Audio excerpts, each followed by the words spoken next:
அதுவும் இருக்குது, சட்டையர் இருக்குது. டைரக்டர்கிட்ட தான் சொல்லணும். ஆஸ் அ ஃபிலிமாக நான் ஆஸ் அ ஃபிலிம் லவராக இந்த படத்தில் நான் என்ன பண்ணேன்னா, உங்களுக்கெல்லாம் ஒரு சுச்சுவேஷனில் வந்து லைக் ஒரு சீரியஸான சுச்சுவேஷனில் வந்து சிரிப்பு வரும் பார்த்தீங்களா? ஸோ அந்த மாதிரி ஒரு இந்த படத்தில் எல்லாருமே சீரியஸாக நடிச்சிட்டு இருப்போம். பட் ஆடியன்ஸ்க்கு வந்து அது உண்மையிலேயே ரொம்ப என்டர்டெய்னிங்காக இருக்கும். ஸோ அந்த விதத்தில் பார்த்துட்டிங்கன்னா பிரியதர்ஷன் சார் அந்த ஃபீல் கொடுப்பாரு, ஃபாசில் சார் அந்த ஃபீல் கொடுப்பாரு. ஃப்ரெண்ட்ஸில் சொல்லவே வேணாம், ஆணியே பிடுங்க வேணாம் அப்படிங்கிற ஒரு டைலாக் இது வரைக்கும் பயங்கரமாக ஃபேமஸ் ஆகிருக்குன்னா அது இங்கேருந்து ஒரு டைரக்டர் வந்து அந்த படத்தை கொடுத்துருக்காரு. அண்ட் ஆல்சோ இந்த படத்தில் ஒரு சென்சிட்டிவான விஷயமும் டச் பண்ணியிருக்காரு. எப்படி பரதன் சார் வந்து எப்படி தேவர் மகனில் எப்படி டச் பண்ணியிருப்பாரோ, ஸோ அந்த மாதிரி like you know we seen a lot of films. அதில் டைரக்டர் வந்து க்ரியேட்டிவாக யாரோட மனசும் புண்படாமல் ஒரு ஹாப்பியாக அண்ட் ஆப்வியஸ்லி நான் நிறைய மலையாளம் ஃபிலிம்ஸ் பார்த்ததில்ல, ஒரு சீரியஸ் சுச்சுவேஷனில் வந்து அது ஒரு சட்டையர் ஒன்று இருக்கும். அது நம்ம அதில் ரொம்ப பியூட்டிஃபுல்லாக ட்ரான்ஸ்ஃபார்ம் ஆகிருக்கு.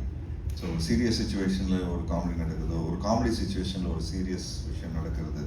ஸோ இந்த மாதிரி மிக்ஸ் ஆஃப் எமோஷன்ஸ், அப்புறம் அந்த ஸ்லாப்ஸ்டிக் இதெல்லாம் ஸ்லாப்ஸ்டிக் விஷயங்கள் நம்ம சொல்லுவோம்.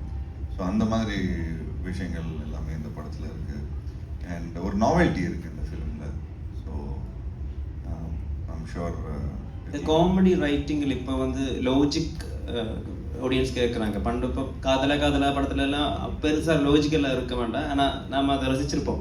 ஆனால் இப்போது ஏன் இது நடக்குதுன்னு ஒரு சீனுக்கு அப்புறம் ஆடியன்ஸ் யோசிக்கிற நிலைமையில இருக்குது. ரொம்ப பொலிட்டிக்கலாக கரெக்டாக இருக்கணும், ரெஸ்பான்சிபிளாக இருக்கணும். அப்போ அது நீங்கள் எப்படி ஹேண்டில் பண்ணுவீங்க? மக்கள் எப்படி பொலிட்டிக்கலாக ரெஸ்பான்சிபிளாக இருக்காங்களோ அந்த மாதிரி நாங்களும் பொலிட்டிக்கலாக ரெஸ்பான்சிபிளாக இந்த ஸ்கிரிப்டை ஹேண்டில் பண்ணியிருக்கிறோம். படம் என்டர்டெயின் பண்ணுறதுக்கு தான் எடுத்துருக்குறோம். ஸோ ஒருத்தவங்களோட ரியாக்ஷனுக்காக தான் இந்த ஒரு படத்தை எடுக்கிறோம்.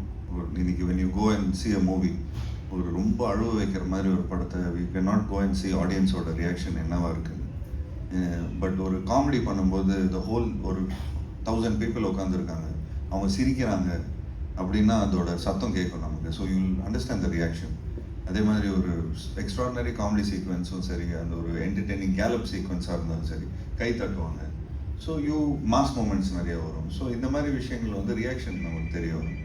ஸோ த மொமெண்ட் இந்த மாதிரி ரியாக்ஷன் காமெடி 4 பேரை சந்தோஷப்படுத்துகிற மாதிரி ஒரு விஷயத்தை நம்ம பண்ணுறோன்னா so automatically that's a selling point. So also satisfaction point from creators சைட்ஸ்லேருந்து பார்த்துட்டோம்னா. இப்போ தமிழ் படத்தில் எடுத்து பார்த்தீங்கன்னா ரொம்ப ஹை கான்செப்ட் படங்கள் இருப்பாங்க. மணிகண்டன் மட்டும்தான் இந்த மிடில் கிளாஸ் படங்கள் பண்ணிட்டு இருக்கேன். ஸோ நீங்கள் ஒரு காலத்தில் அதுக்கு பெர்ஃபெக்ட் ஃபிட்டாக இருந்தீங்க. சிவமனசுக்குள் சக்தி, இப்போ சீரியஸான ரவுத்ரம் படத்தில் எல்லாம் பார்த்தீங்கன்னா நீங்கள் ஒரு மிடில் கிளாஸ் பையனாக தான் இருப்பீங்க. ஸோ அந்த ஜானருக்கு ஒரு கம்பேக்கா இங்கிருந்து டிடிடியிலிருந்து? அப்படி இல்லைங்க. நான் இப்போ போன படமும் பார்த்துட்டிங்கன்னா ஒரு மிடில் கிளாஸ் தான் பண்ணேன், அதுக்கு முன்னாடி மிடில் கிளாஸ் தான் பண்ணேன். இட்ஸ் அபவுட் அது எவ்வளோ வெளிச்சம் போட்டு வெளியே தெரியறது பொறுத்து தான் இருக்குது. ஸோ இட் இஸ் ஒரு நெக்ஸ்ட் படம் த்ரில்லராக கூட பண்ணலாம். ஸோ இட்ஸ் இந்த நேரத்தில் ஒரு கதையை கேட்குறோம், இந்த சுச்சுவேஷனில் கரெக்டாக ஒர்க் ஆகும். இப்போ எலெக்ஷன் வேறு வந்துட்டுருக்கு. ஸோ அந்த டைமில் நம்ம வந்து ஒரு லோக்கல் பொலிட்டிஷியனாக பண்ணிகிட்டு இருக்கும்போது, இப்போது நியூஸ் சேனலில் திறக்கும்போது, தமிழ்நாட்டில் நியூஸ் சேனலில் திறக்கும்போது ஃபுல் எலெக்ஷன்ஸ், அந்த அந்த பிரச்சாரம், அந்த நியூஸ், அந்த மாதிரி விஷயங்கள் அந்த படத்தில் கூட ஒரு டைலாக் கூட போட்டிருப்போம். So it has its own அந்த ஃப்ரீக்வன்சி. இப்போது கொஞ்சம் எலெக்ஷன் ஃப்ரீக்வன்சி போயிட்டுருக்கு. ஸோ அந்த விஷயங்கள் ஒரு மிடில் கிளாஸ் மக்கள் எப்படி அதை ஃபேஸ் பண்ணுவாங்க அப்படிங்கிறதுக்கான ஒரு விஷயம். இந்த படத்தில் சில டைலாகுகள் காலத்தை தாண்டி கரெக்டாக பிளேஸ் ஆகிருக்கு. அதை பற்றி நீங்கள் என்ன நினைக்கிறீங்க? இப்போ ரூல்ஸை ஃபாலோ பண்ணுறீங்களா?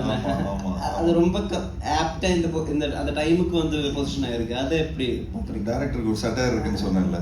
பேசிக்லி மலையாளம்லேருந்து வரவங்களும் சரி, மலையாள இண்டஸ்ட்ரியிலேருந்து வர கிரியேட்டர்ஸும் சரி, அவங்கக்கிட்ட ஒரு சின்ன சட்டையர் இருக்குது. ஸோ அந்த சட்டையரை தான் பியூட்டிஃபுல்லாக யூஸ் பண்ணியிருக்காரு.